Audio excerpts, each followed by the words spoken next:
On episode 541 of the 40 Plus Fitness Podcast, we meet Alan Aragon and discuss his book, Flexible Dieting, a science-based, reality-tested method for achieving and maintaining your optimal physique, performance, and health. You can find the full show notes for this episode at 40plusfitnesspodcast.com/541.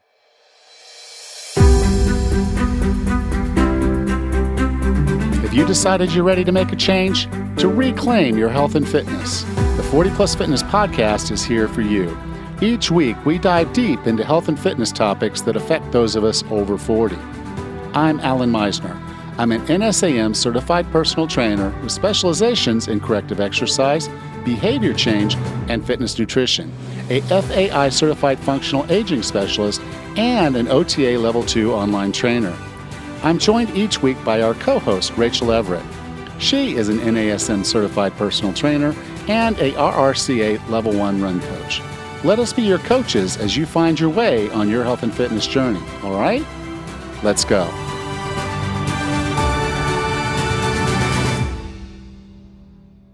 This episode of the 40 Plus Fitness Podcast is sponsored by Aura Frames.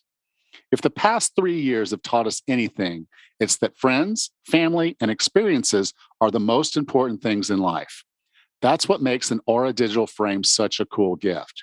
It allows you and your family to upload unlimited pictures securely from any device at any time. The frame looks great, and the display is a beautiful, true color, automatically adjusting to the light in the room. The photos look like real prints. Aura frames have meticulously calibrated high-resolution displays.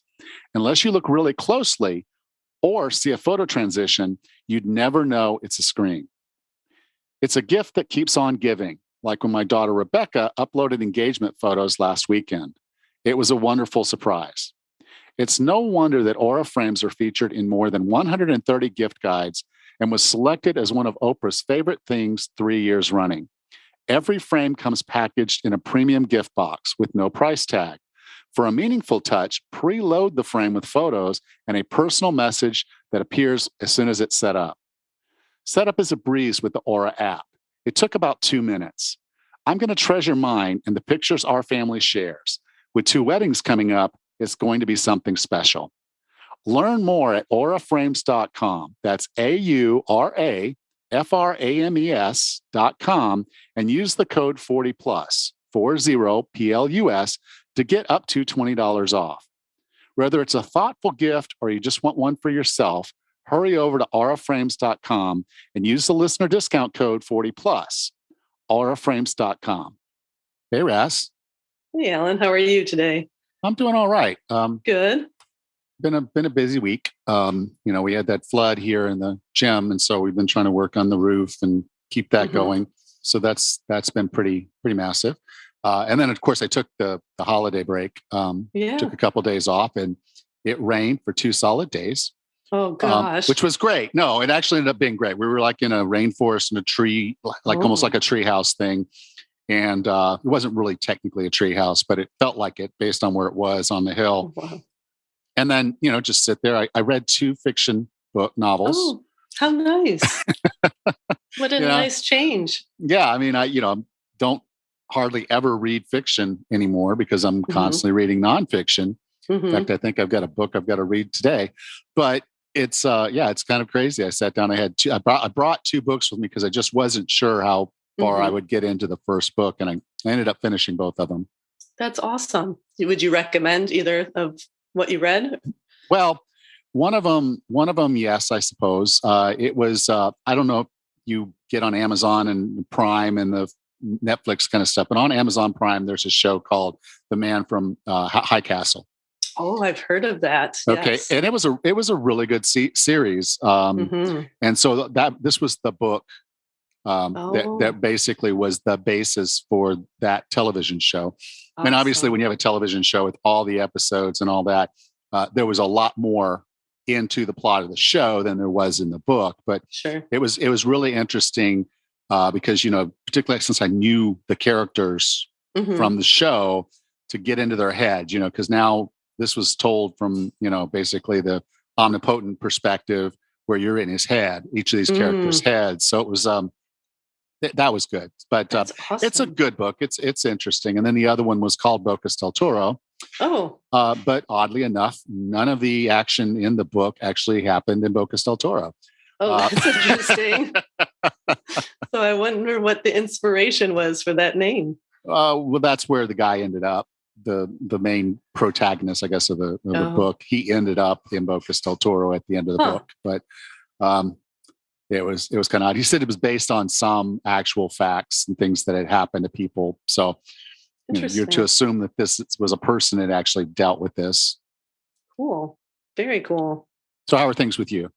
Good. I actually just finished a book myself. I read this book probably once a year or so. I just finished reading The Old Man and the Sea by Hemingway. Yeah.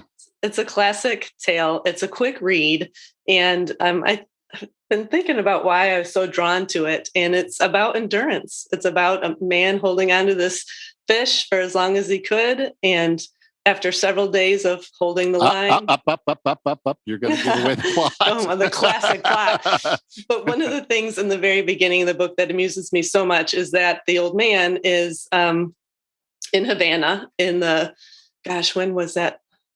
Prior to the 1950s, I think.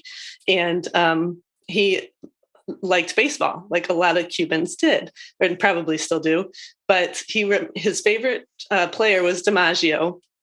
And he was talking with one of his friends about baseball, and he said he needs to watch the Tigers of Detroit, as well as the Indians of Cleveland, who have changed their name recently to Guardians.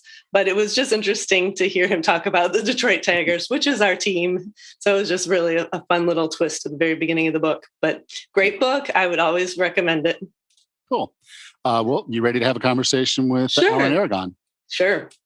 Our guest today is a nutrition researcher and educator with over 25 years of success in the field. He is known as one of the most influential figures in the fitness industry's movement toward evidence-based information. Notable clients he has worked with include Stone Cold Steve Austin, Derek Fisher, and Pete Sampras. He writes a monthly research review, AARR, providing cutting-edge theoretical and practical information. He has been published in popular magazines as well as the peer-reviewed scientific literature. He is the lead author of the ISSN position stand on diets and body composition. He maintains a private practice designing programs for athletes and regular people striving to be their best. With no further ado, here's Alan Aragon. Alan, welcome to 40 Plus Fitness. Hey, Alan. Thank you so much for having me. It's great to be here. Now, your book is called Flexible Dieting, the science-based, reality-tested method for achieving and maintaining your optimal physique, performance, and health. And I've read a lot of books. You're probably my, I want to say, close to 330th interview over the time I've been doing this podcast. And I read every single book. And there's at least, I would say, 100 citations that I earmarked or just made notes of that I want to go back and read, because this was so well researched, so well organized, and put together in a way that when you get through it, and you would kind of admit this yourself, there's points where it feels a little trudgy because it's science and it's hard not to. But when you get done, you're like, this is what science is supposed to be, not some of the stuff we've been doing for the last few years, not what nutrition science has been doing for the last several decades. This is how you do science. And I really, really appreciate the way you put this book together. Oh, cool. Yeah. Well, thank you. The book's title is kind of misleading. I was asked to do the book, and then I said to myself, this is my opportunity to leverage the powers of a large publishing house to write the ultimate evidence-based nutrition book that covers how to optimize body composition and athletic performance, and just go fully science-based with that and try to make it readable for the mass audience. And so calling the book Flexible Dieting, it sounds like almost like a pop diet book that has some sort of a hook. But then when you go through it, it's like, gosh, if I wanted to learn about all the macronutrients, if I wanted to learn about different ways to enhance various sports, and if I also wanted to kind of learn what flexible dieting is, that's in there too, among a million other things. And so it's an interesting book, man. I commend you for getting through it. It's like an encyclopedia.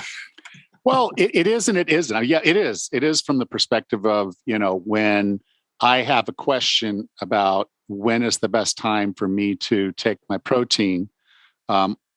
I have a chapter on that. I've took a couple chapters, whether I'm dealing with performance, whether I'm dealing with strength, whether I'm dealing with fat loss, whatever my goals are. I literally now have a reference book to go back and say, okay, at least from a baseline of what science was in 2022. And so this is one of those books where I'm sorry, but in about 5 to 10 years, you're going to have to. I think you've tied yourself into a second and third edition or something like that. I think there's a Possibly, rule. yes. Yeah. Yes. But at least what we know today, this is very, and yes, we're going to start with, because it is important, flexible dieting, because that's the hook, if you will. But that is a part of the fact that there is so much information out there, and there are what a lot of people call the hard and fast rules, the rigid, you must do this, you must do that. And a lot of us really, really struggle with that. Yep. And what we're talking about is the continuum of dietary control. Could you kind of go over what that is and why that's really important for us to understand? Because if, particularly weight loss or muscle gain, and they're kind of on other sides of each other, but if we're really looking at changing ourselves and we want to eat the right way, common sense would say, well, find a rigid plan and just do it, grind it out, even if you don't like it. And that's going to get you the best results. But for a lot of people, that's not true. Yes. Diets are all effective as long as you stick to them. And the $64 million question, well, in Elon's case, the $44 billion question would be, how do you stick to a diet? And so what I feel is the magic answer to that is you have to find an approach that works for you. You have to find methods that work for you as an individual. And this is going to be different from everybody. It just varies from person to person. And there are certain immutables, like, for example, if you wanted to lose weight, you have to impose a net caloric deficit by the end of the week, technically, not necessarily by the end of the day. If you want to gain weight, you have to sustain the opposite, hypercaloric conditions or caloric surplus conditions. And as is the major public health issue of obesity, there is a problem with the general public eating too much by the end of the day, the week, the month. And you can take anybody on the planet and give them a script and say, hey, follow this 100%. And they are going to lose weight as long as that script imposes a caloric deficit. Now, the minute that deficit gets swallowed up or just gradually stamped out over time, then the diet will stop working. And so flexible versus rigid dietary control, that concept attempts to capture the difference between, on one far end, handing somebody a specific menu with very specific foods and the timing of the foods and the exact grams and even whether the foods are organic or not. And you hand them that script and you say, okay, just follow this. And on the very far end of flexible control would be telling somebody, eat less of this stuff and maybe more of that stuff, and you'll be fine. So somewhere along that continuum is the proper approach for the individual. And so this is the most non-hookish hook ever, but flexible dieting is really the flexibility of the approach that you take to accomplishing the goals. Because honestly, some people do really well with rigid dietary restraint. You tell them, okay, this is what you need to eat. And then they're just most comfortable doing it, and they're comfortable, and they actually have fun plugging numbers into a godforsaken app. and that's, you know what? That is that particular individual's psychographic, if you will. And that's perfectly fine for them. Whereas if you take somebody who hates that idea and you tell them, okay, you're going to need 100 grams of protein, 200 grams of carbs, and 60 grams of fat a day. Here's your app. Plug it in. Here are the allowable foods. And then just make sure you accomplish this every day. If they don't like to do that, they'll last like 2 weeks doing that. And then they'll just throw their phone out the window and say, screw this. I'm going to try keto or paleo, see how that works. and so, yeah, flexible dieting, the approach as sort of an overarching principle is that everybody needs to establish their own personal approach to dieting. And the concept of rigid dietary control versus flexible dietary control is sort of a sub concept where rigid control involves dichotomous concepts like good and bad foods. And you have to either be precise or it's all or nothing. And flexible dietary control is the idea where, it's not black and white. There's not absolute good and absolute bad foods, particularly when you think of how they fit into a diet. You can create a good or a bad diet, but the good diets can still contain a margin of, in quotes, naughty foods, bad foods. Yeah. So yeah, it can get a little bit intricate when I attempt to explain flexible dieting, but yeah, that's it. One thing flexible dieting is not, and this is what everybody kind of gets wrong because of how the diet culture 10 years ago propagated this idea, but flexible dieting and IIFYM, or if it fits your macros, those are not the same thing. People just kind of conflate those terms, which is false, because if it fits your macros, A, it's not, IIFYM is not a diet to begin with, and B, IIFYM is not what people have been led to believe it is, which it was propagated as a junk food diet, or eat whatever you want as long as you hit your macronutrient target. So that's not flexible dieting. Counting macros is not necessarily flexible dieting, but everybody calls it that because a rumor got started and then it just spread across the internet, and then that was the end of that. And I watched it happen, and I knew the flexible dieting research and the literature what that attempted to get across. And it has nothing to do with counting macronutrients. It has everything to do with not seeing dietary approaches as an all or nothing thing with good or bad foods. And it flexible dieting as a protocol it really just says, look, if you're one of these people who likes to be more rigid with the type of restraint they apply to the diet, then good, that's you. If you're somebody who likes a more qualitative or habit-based approach and you don't want to crunch numbers and you don't want to weigh stuff and measure stuff all day long, great, then that's the approach that you take. Keeping in mind, regardless of your approach, if you want to lose weight or body fat, the approach you take has to default you to eating less calories, or somebody will correct me, fewer calories by the end of the week, month, year, etc. in order to lose weight. Now, one of the reasons why that IIFYM kind of concept really took off, I think, is one, you're on a message board. So anything on a message board or Twitter, the fewer characters you use, the better. So it's quick and it answers a question. It's like, well, okay, here, but it doesn't answer it exactly.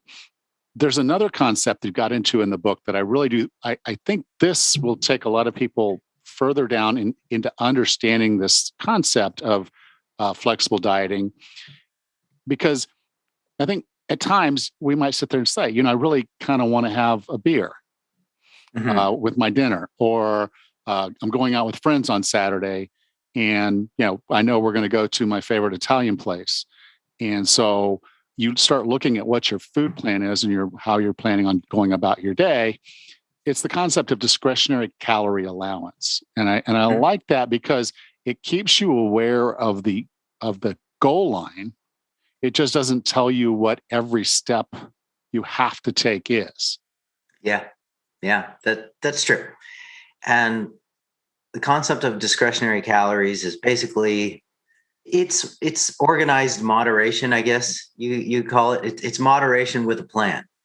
So how do we execute moderation? And perhaps, and this is an observation, it's not, amazingly, there hasn't been any controlled research comparisons of one approach to moderation versus another approach to moderation. But it's been a longstanding observation over the decades that up to about 20% of total calories can come from basically whatever you want. And as long as the other 80% minimum 80% of the diet is from wholesome stuff, whole foods, minimally refined foods, the in quotes good stuff, clean stuff, I guess you could call it, then you will be perfectly fine and you will get as good results as somebody who attempts to be 100% perfect with their diet all the time. And it may even be more sustainable to keep a diet going in the long term if you allow this 10 to 20% margin of YOLO foods, or foods like desserts, alcoholic beverages,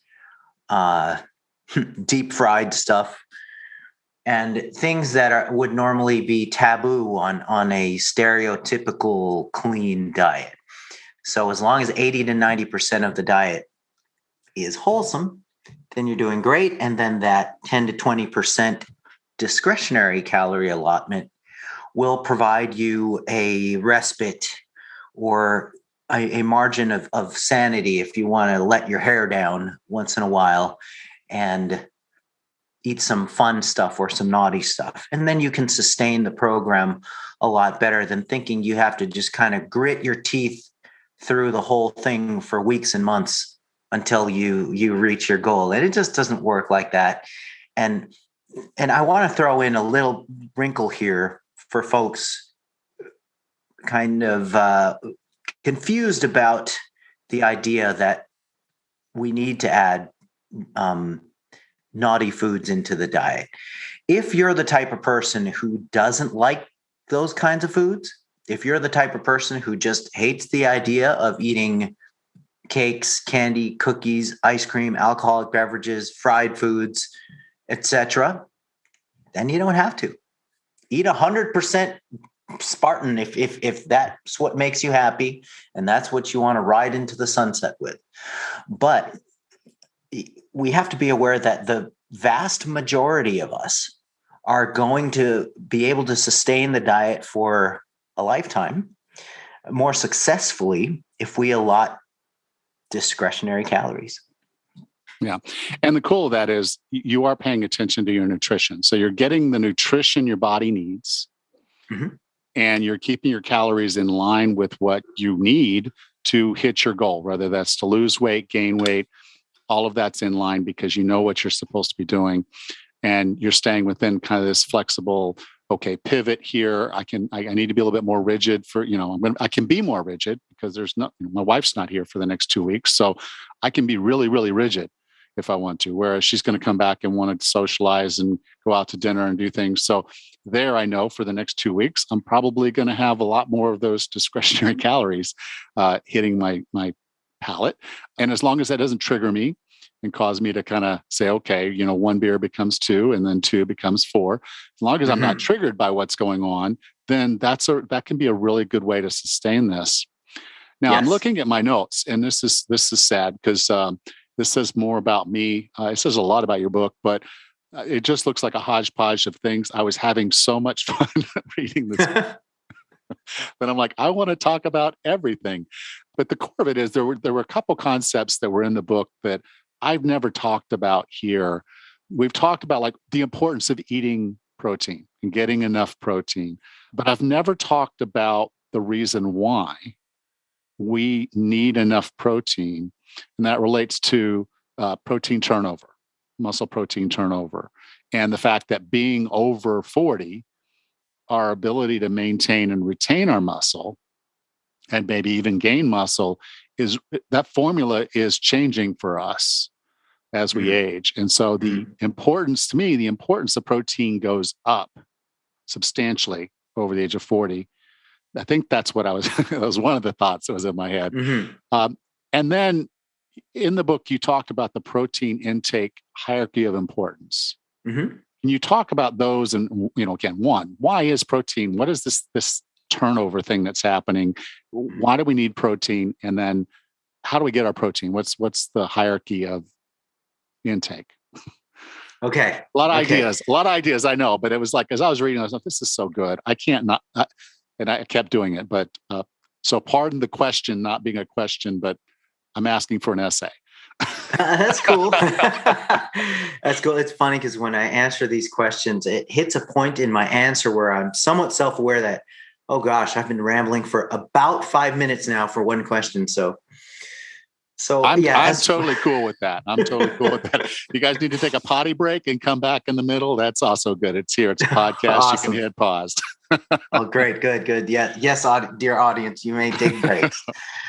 Yeah. The concept of muscle protein turnover, you have two sides of this cycle. One side is muscle protein synthesis, or the buildup side, and then muscle protein breakdown, which is sort of the catabolic side. So this cycle is a perpetual thing that goes on in the body on a 24-hour basis.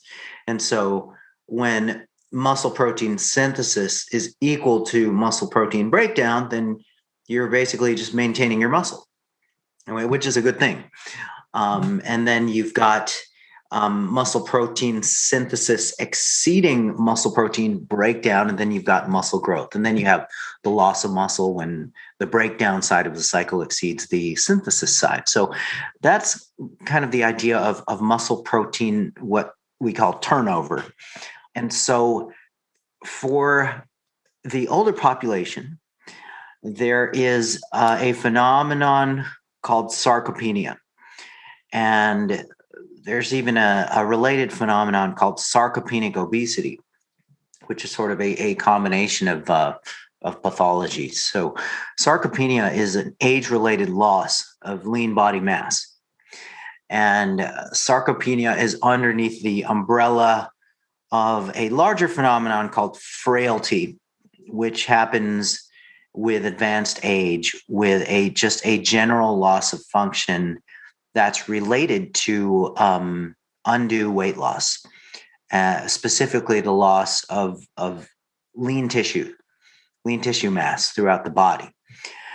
And under frailty, we've got the loss of muscle tissue, which is sarcopenia. And this is a major problem in the aging population. And a lot of people don't realize that getting enough protein is crucial to successful aging. And that's because as people age, there's not only a tendency to not move around as much, but there's also a tendency to not push and pull and squat as much. So non-exercise activity goes down, exercise activity goes down, as well. And this can be a gradual sort of insidious thing that sneaks up on people, where they're just sitting a lot more, lying around a lot more, and just not moving as much, and certainly not making formal visits to the gym or the track or the field or the pickup basketball game. And what happens is a phenomenon called disuse of the muscle tissue. And there's an interesting thing that can happen where you can take young people and put them on bed rest, and their muscle structure and function will just start to resemble somebody who has aged muscle or almost sarcopenic muscle, because you can create muscle that resembles muscle that is of somebody of an advanced age if you just impose disuse on the muscle. And so this can happen at the or macro level, where you're just looking at muscle mass, and it can also happen at the micro level, where you impair the so-called muscle protein synthetic response, the MPS response to feeding. So in bedridden muscle protein synthesis in response to protein feeding is actually lowered after a relatively short period of disuse. And in older people, this just happens more gradually, and it happens over time because of a gradual progression of disuse. And there are other factors too involved with aging muscle and the deterioration of its structure and function. So protein's role is to make sure that you minimize these age-related muscle losses, but just as importantly, protein intake synergizes with resistance training to create an environment that prevents a physiological environment, that is not your, the interior decoration of your home office, but it creates this physiological environment. The combination of protein intake or enough protein intake and resistance training, that combination will prevent muscle loss and can even oftentimes cause muscle gain in folks who really need it. And so this is something, the good news about preventing sarcopenia is that it is possible, and it is even possible to reverse the earmarks of sarcopenia, and anybody at any age can just start performing resistance training as long as you do it safely and gradually enough, and then you can get muscle structure and function back.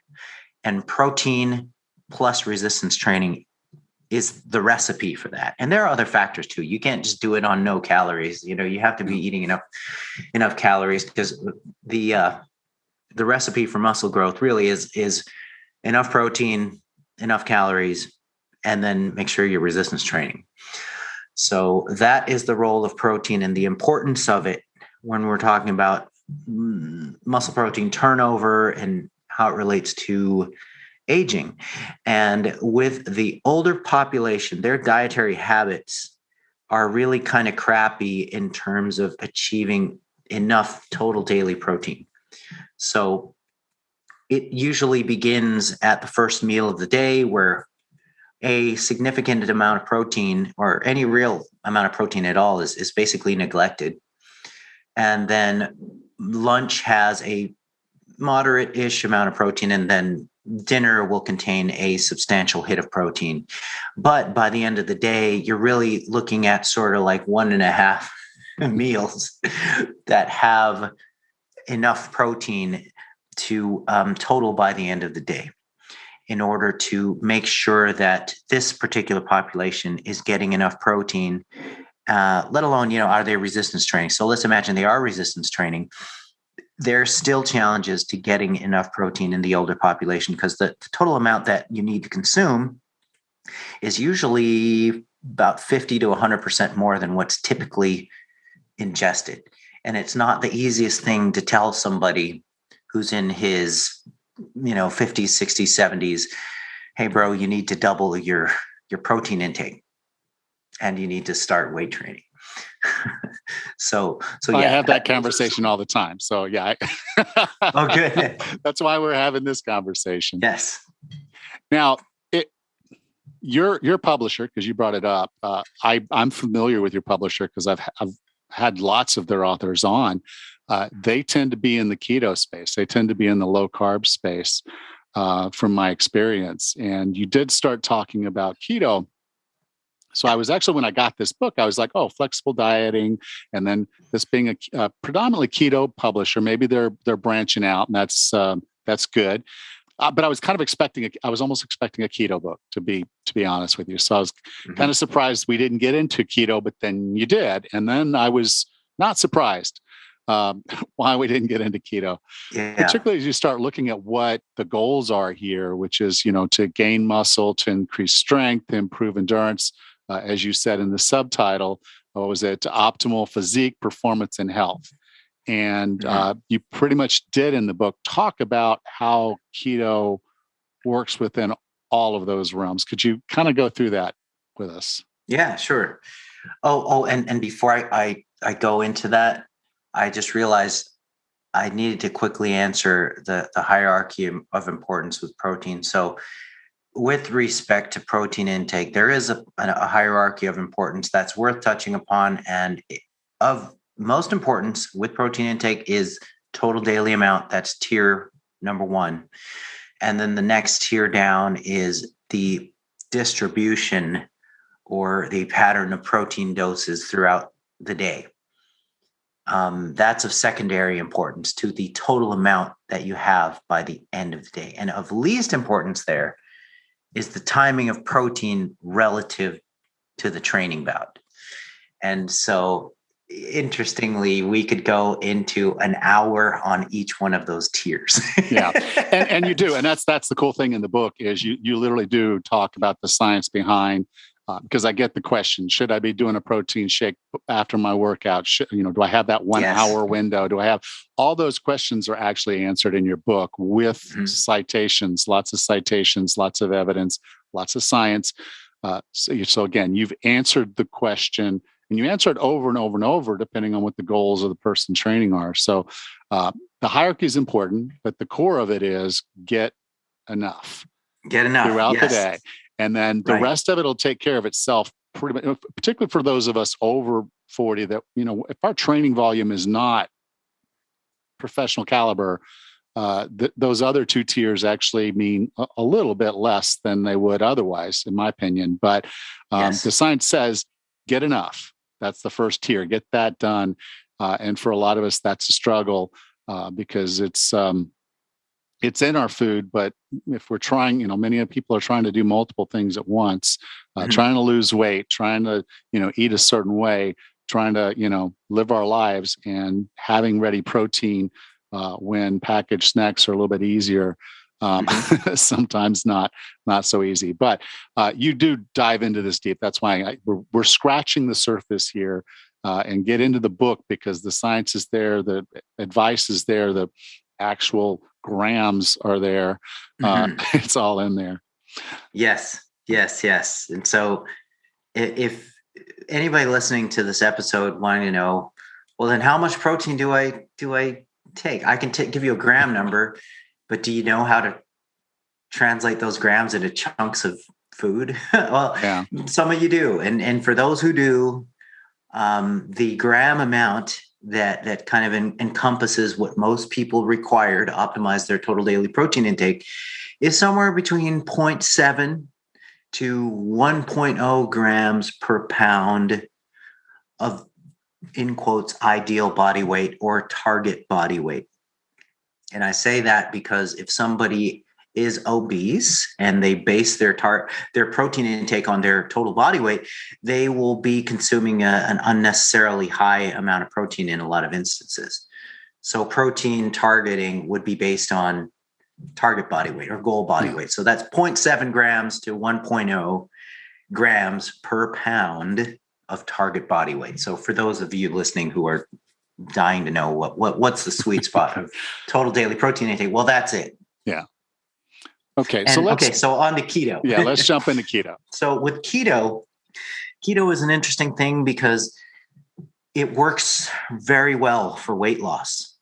And the caveat to that statement is it works very well for a temporary period for most people who try it. And that's because there appears to be a general inability to sustain strict keto, which by most definitions is 50 grams or less a day of carbs. Most people cannot sustain that for the long term. And the people who try to, their carb intake ends up roughly tripling over the course of a year of attempting keto. So it ends up tripling from the original assignment of eating less than 50 grams a day. And so that is the main issue with keto, is that it works really, really well for fat loss and weight loss.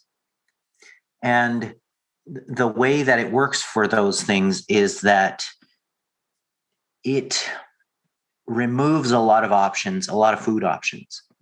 And the options it removes usually are foods that are hyperpalatable, carb and fat combination foods that are very easy to overconsume.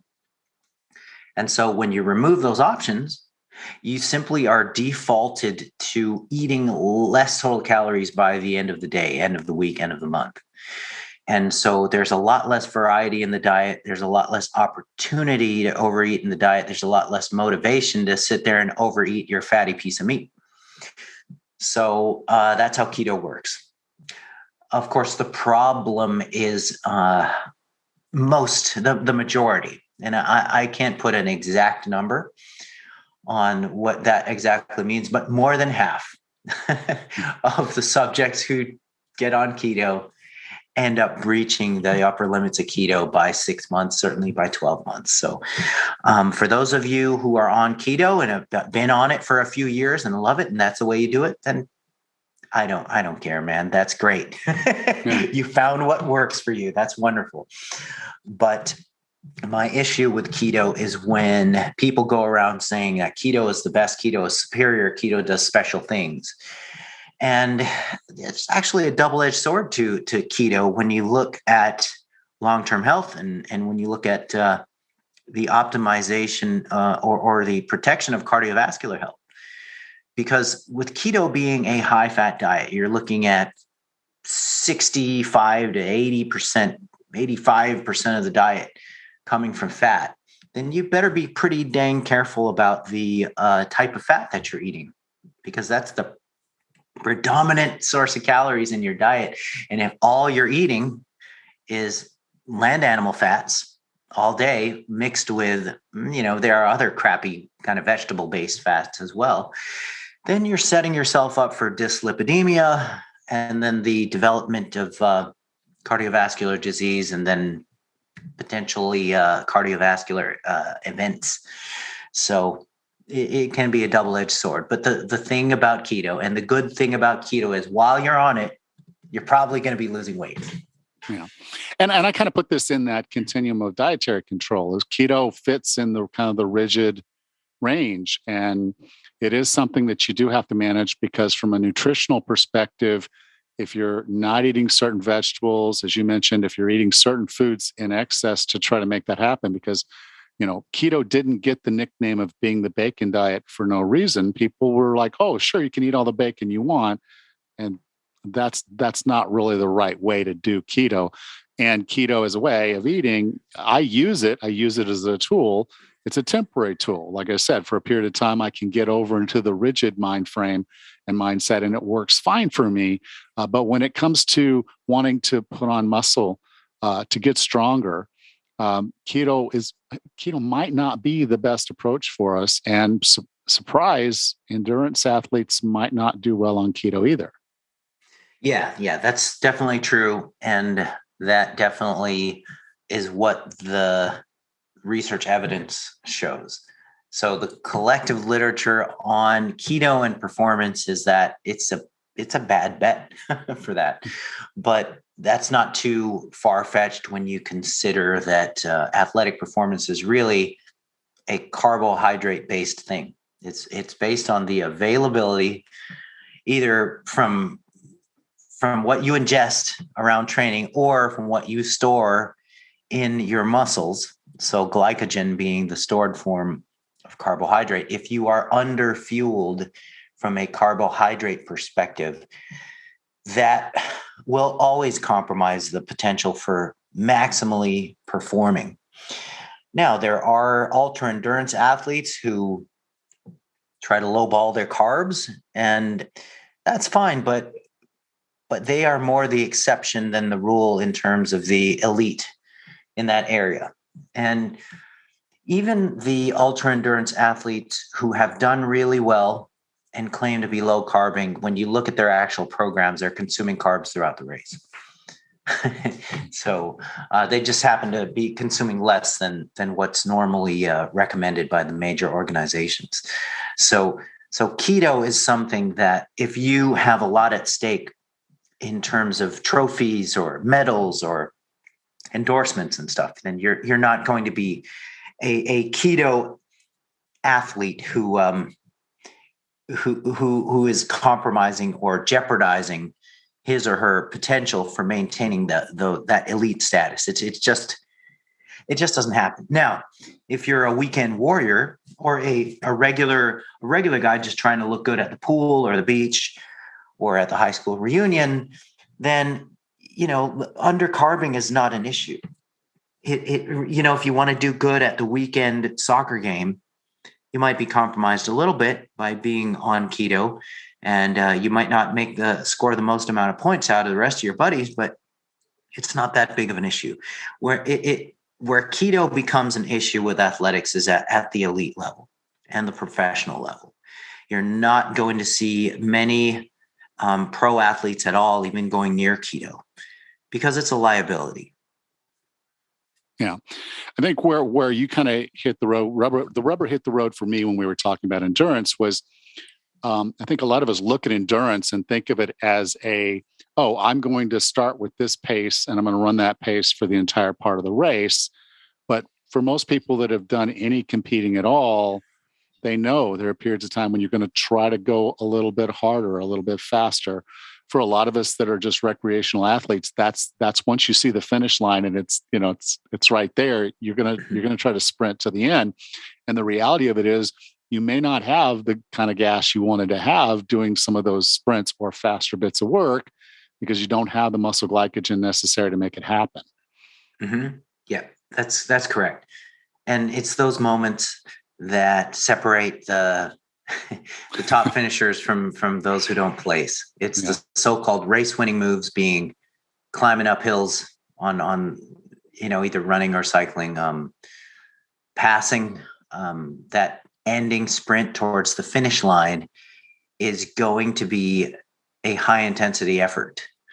And so those who are undercarbed simply do not have the biochemical reserves required to power those race-winning moves. And it can make the difference between winning and losing.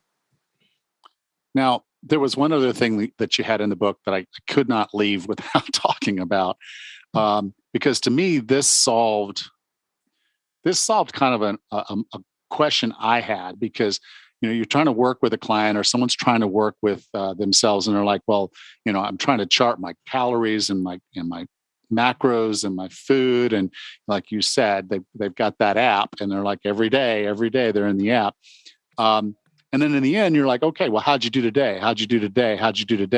And one bad day then kind of becomes this can become this bad cycle for particularly for individuals who've struggled in the past. So if you've gone through something and you struggle and fail, you work and fail, and now you're trying this again. But this quick single-digit adherence rating system, I think this could be the key for a lot of people that have struggled with that start and fail cycle that they go through every time. If you get nothing else from this flexible dieting book, I think this system is key. Could you tell us about this system? Sure. And how it works? Yeah, this is something that I put together and started implementing back in 2005, 2006. And it first appeared in the self-published book I did in 2007. And I used to call it the calendar method, where you just write a number down from 1 to 10, where you're basically rating your performance or your adherence or compliance to the program, with 10 being perfect. And so when that calendar is up on your wall and you're seeing a bunch of 8s and 9s and 10s, then inevitably you see progress at the end of the month.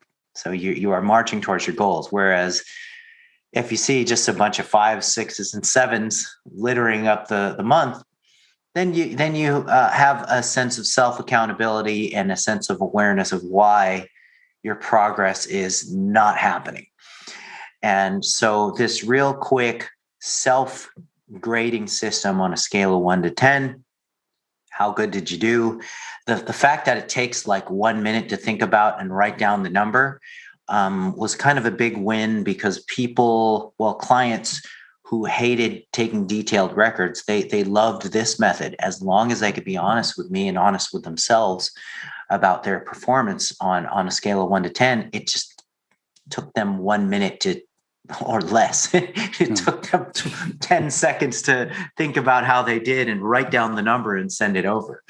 And nobody's going to be sending over 9s and 10s and then, at the end of the month wondering what the hell happened. It just doesn't work like that. When you can establish a certain level of trust with yourself or with your clients, and then they really can't. Once they're familiar with the program, they know whether they're following it or not. Yeah. A lot of times with people that they're very honest about why they're failing at programs. They're like, I know what to do, I just don't do it. And you know what? That's true. That's true. So let's see if we can establish some accountability here that you can either have with yourself or with your coach or your practitioner, your dietitian, your trainer. And let's just do a self-grading system. I call it the Accountability Rubric, where it's 1 to 10. And over the years, towards the 2010s-ish, I developed a way to make that rubric, that 1 to 10 scale, a little bit more concrete. So it's more of a checklist. Now it evolved into being a checklist where there's 10 specific points or tasks that you need to have completed throughout the day in order to grant yourself that number. And if you hit all 10 of those things, which could be drink enough water, get enough sleep, get enough protein, eat 2 to 4 fruits a day, eat 2 to 4 servings of vegetables a day, etc. Down the line, 10 things, 10 healthy things, then give yourself the 10 if you got all 10, and so on and so forth. And so that made the accountability rubric a little bit more real and a little more concrete for people to kind of think about. But at the same time, it still took about 25 seconds to look down the list and see whether you hit all those checkpoints. And then you can take a look at the month. If it's littered with 8s, 9s, and 10s, you're going to be reaching your goals. So yeah, so I'm glad that you found that system helpful. And there's a bunch of different things like that in the book that I hope that the readers will resonate with at least one of them. So, but yeah, this is something that I've used pretty extensively in my practice. It's a really accountability cool, even for doing it for yourself. It's just to say, if I want to start implementing a new habit, a new action, I want to get better sleep, more sleep. It's a 1 to 10. It's a simple thing. You wake up in the morning. How is my sleep? And guess what? They still sell paper calendars. You can still buy them. You can still have one of them. And you can still sit there and look and say, okay, if I'm not hitting, if I'm not doing better than a 6 or 7, what's going on? You can catch yourself pretty early in the month as you start seeing that slide. And it's like, okay, what am I doing here that's not helping me do this? Because I know this action gives me the result that I want. So like I said, I really appreciate that tool. And there's, like you said, a lot of that just good stuff in there that I told you before the call, I could spend 2-3 days talking to you about this Thank stuff. you. Yeah. Now, Alan, I define wellness as being the healthiest, fittest, and happiest you can be. What are 3 strategies or tactics to get and stay well? The first one, and this might be really cliche, Alan, but get enough sleep, get enough good quality sleep. And per the scientific literature, it is a low probability that you're going to be optimizing your health if you consistently dip far below 7 hours. And I know a lot of healthy people and people who are just very vigorous, getting 5-6 hours a day. But that's them, and that's how they're wired, and that's how they're built. And per the scientific evidence, they're not in the majority. So statistically, at the population level, you would want to get at least 7 hours of sleep a night, or at least try to. And if you're not one of these people who can, and you feel amazing with that 6 hours a day, great, fine. But just know that statistically, people's sleep is optimized at 7 and up. And so that would be the first. The second thing would be, for God's sakes, lift stuff if you can, and it doesn't have to be Olympic lifting and powerlifting and bodybuilding and flexing in the mirror between sets like you and me. People can do activities that do involve resisted joint movements that aren't necessarily at the gym. They're not necessarily in the weight room, where you're fighting for spots with the gym bros. A lot of people are intimidated by the word resistance training. They're just picturing barbells and dumbbells flying around. But any kind of movement that you can just involve your joints, with resisted movement, and there's a million resources and ways to do it. You can go outside and do it. You can go to a park and do various things. It doesn't have to be at the gym. Get resistance training in your life. Get enough sleep. Make sure you get resistance training as a foundation, as a non-negotiable part of your training bout. Some people think that all you need to do is go for a bunch of walks throughout the week and you're good. Well, okay, as good as walking is, that's not going to save you from sarcopenia. That's not going to save you from the ravages of aging. That's not going to allow you to age amazingly like Alan Milsner. So what people need to realize, they have to do a certain amount of pushing and pulling and maybe some squatting or some at least leg extension and hip extension and things to stimulate the lower body on a resisted basis, whether it's more primal and organic type of movement outside or whether it's in the gym. So that'll be number 2. And the third one, eat the foods that you personally like most. Forget about whatever diet book is telling you are the superfoods that everybody needs to eat. That's just a load of baloney, really. If you take a survey of all the centenarians in the world and super centenarians, they all eat different foods. They all have a different list of favorite foods. And, almost all of them list a bunch of crap they include in their diet every day too. But yeah, stick with the foods that you enjoy personally, because there's psychological and physiological signature reasons why you gravitate towards those foods. And we as humans are not completely devoid of any instinct. We have a feel for what we like, and there's good reasons for that. So you will be able to stick to your diet long term if you stick to the foods that you like within a healthy eating pattern, right? I'm talking about foods within the food groups, and you should be getting the food groups.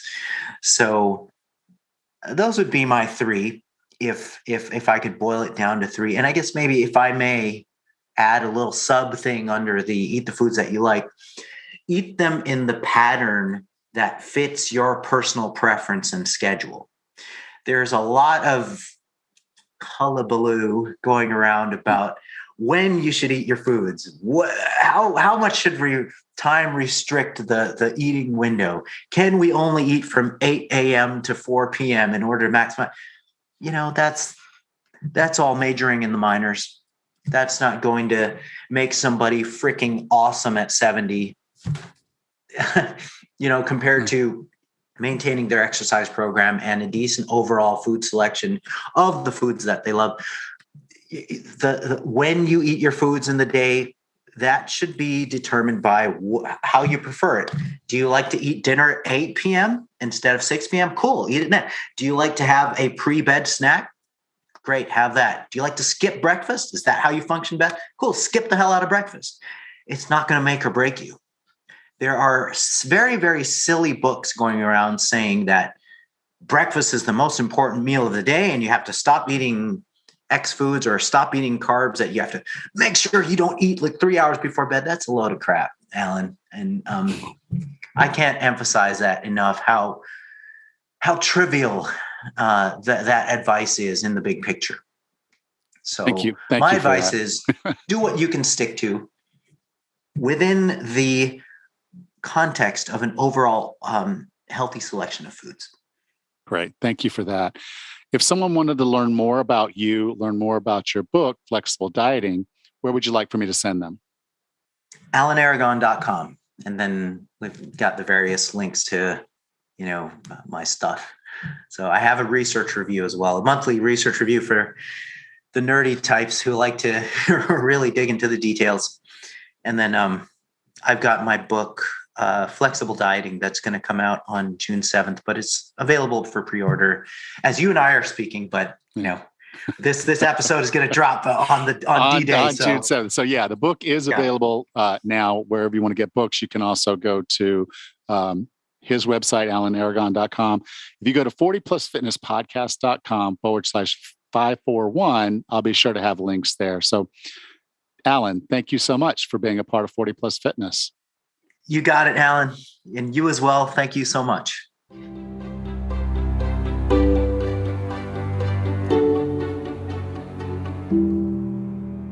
Hey, Rachel, how was that interview?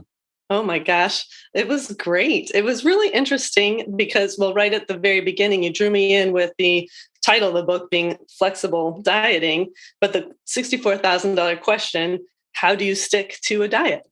And isn't that the question of the year? Yeah, well, he went through a publisher, and sometimes publishers want to change the name of a book. You might think this is the name of the book. So there was discussion about flexible dieting in the book, in all fairness. It was a part of it, a part of the conversation, which is an important part of, like you said, sticking to a diet. But really what this book is about nutrition for performance or physique. Okay. And health. So it was science-based, meaning he went to the science, the studies that were out there. He didn't pick a side of a conversation and say, this is what it is based on his beliefs. He literally went through and said, okay, what is out there? Everything that's out there. And then based on what's there, can we draw a conclusion? And in some cases, he didn't really feel like we could. But for a lot of it, he literally would go through and say, okay, based on all these studies, this is what it says. And this is the bet. If you want to perform well at strength training, this is what you eat. Literally giving you the calories, giving you the macro breakdowns, all of it. And so the flexible dieting comes around in okay, that's all good and fine if I know what I'm supposed to eat, but can I stick to it long enough to see that performance improvement? And that's where the flexible dieting comes in, of saying, okay, if you're getting the nutrition you need and you've got a little bit of buffer calories in there that you have, you made, maybe 90-10, you say, so 10% of my calories.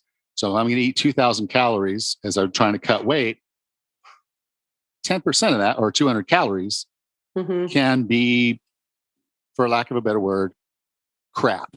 So it could be chips. It can be, a candy bar, or maybe half a candy bar, depending on how many calories are in it. But you see where you can go is say, okay, I don't have to eat perfect all the time.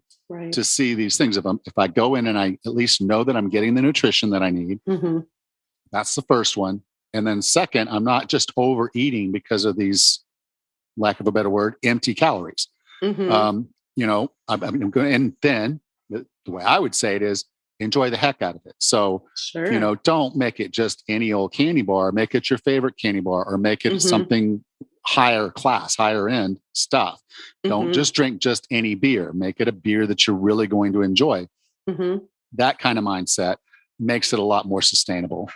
Well, the other thing that really attracted me was that he said that your calorie deficit doesn't have to be a daily thing, as long as you have a calorie deficit over the week or the months or the year that it takes for you to get to your goal weight, if that was the main goal.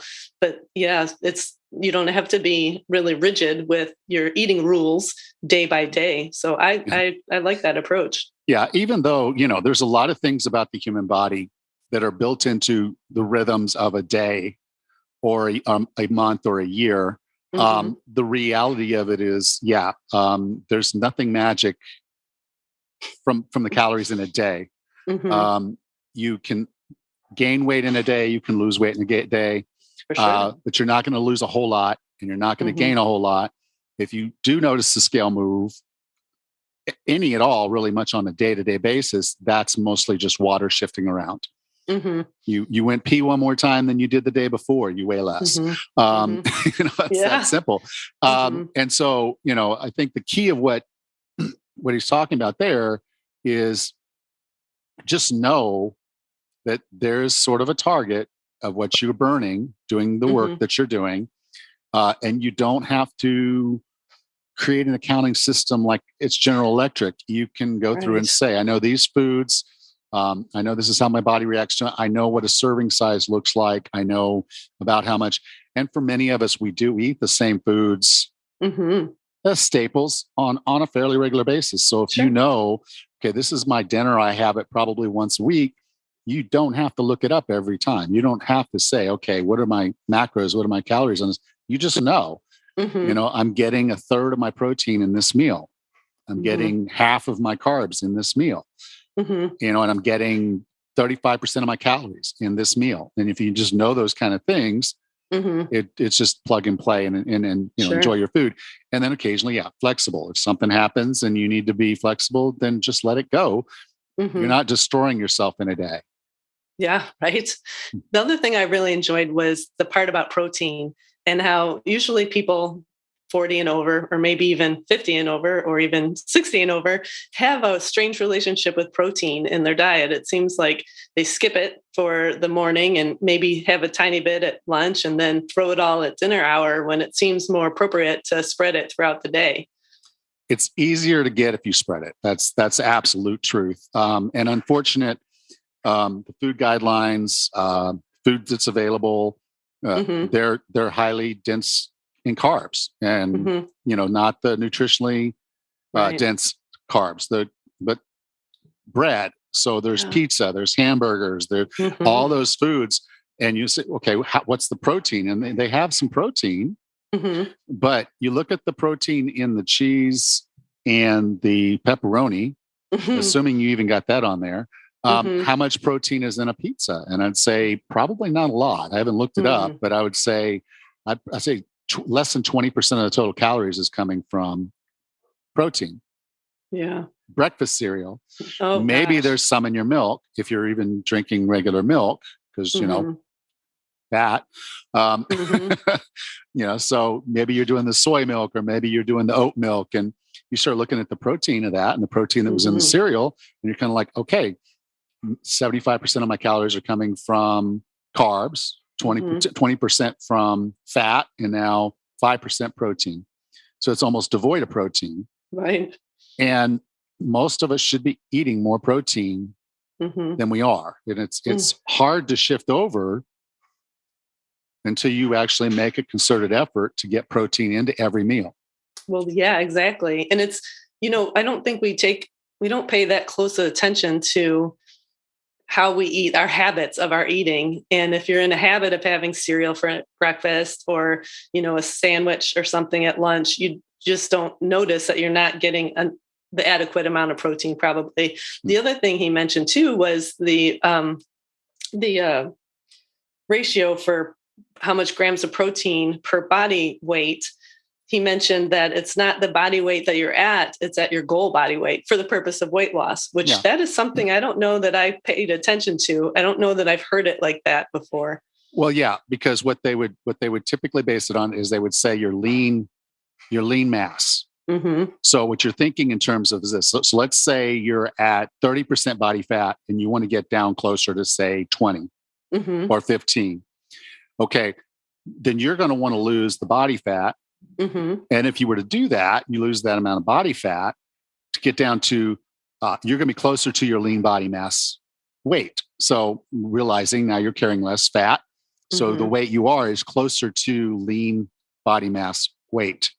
Particularly if you're like a bodybuilder and you're trying to get down into the single digits, you're carrying very little fat. And most of the mass that you have is your lean body. So that's where that number comes from, is really just a function of saying, rather than think about it from lean body mass, because for a lot of us, that's hard unless you go get a DEXA scan and they tell you your body mass is, this amount of fat, you don't know.